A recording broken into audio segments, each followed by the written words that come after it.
Now, your 41 NBC AccuWeather forecast, presented by Volume Chevrolet.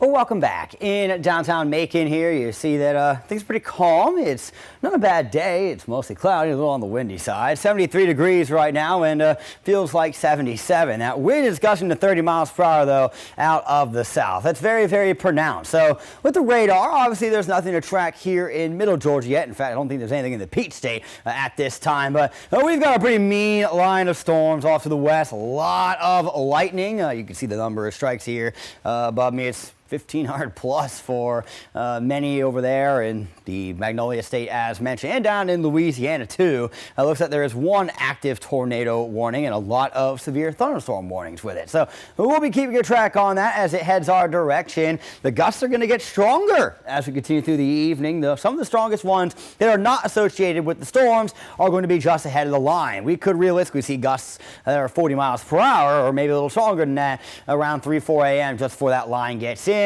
We're going to mainly straddle the low to mid 60s through the overnight hours. I don't think we'll dip all the way down to the low 50s, but it is going to get into the mid 50s once that rain does indeed get here. So let's talk about these severe threats. We've got outlined level 2 risk for our southwestern counties. The rest of us are largely level 1. I'm going to make an asterisk point for the southeastern counties here. These are actually level 2 as well, but more on that in a second. This is mainly being driven by a wind threat. You see the outline shape is exactly the same as what we were just looking at with the categorical outlook. 15% odds for severe wind. What does that mean? It means greater than 50% odds that we're going to have wind gusts that are 60 plus miles per hour moving into these western counties. Now, it is 5% odds for those same ones in regards to a tornado threat. We're talking a brief spin-up tornado, so it wouldn't last long. It wouldn't be big, but still obviously very, very dangerous. 2% for the rest of us in regards to that. And then, as I mentioned, that level 2 for the southeastern counties. That is for more tomorrow,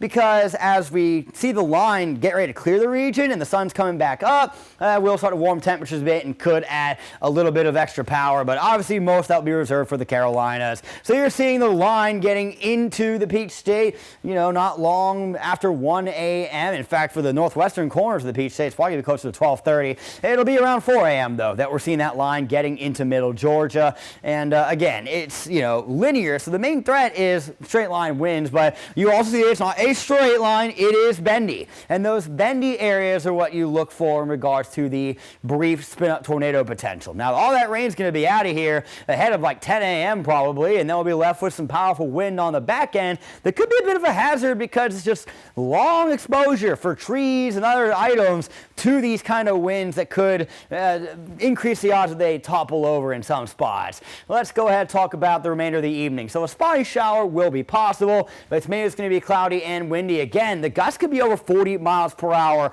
ahead of the arrival of the line at around 4 a.m. And you see how the line is, again, pretty bendy here. So we'll have to keep out a look for the spots that might be a little bendy tonight for that brief spin-up tornado potential. But straight line winds will be a concern for the entire region. And now once the rain gets out of here, the wind is not going to calm down. It's just going to change directions. It'll be a little slower, sure, but west-southwest, we'll get into the low to mid 70s in the afternoon tomorrow, and then maybe a slim chance for a shower tomorrow evening. Not really large on those chances there, but there is going to be plenty of wind going forward into Thursday as well. So it's, again, that's the third day of the wind saga. But in terms of our threats overall, it is high wind. I would move this tornado arrow ever so slightly to the right here, but still keep it in the low category if I could. Your extended forecast is coming up in 10 seconds.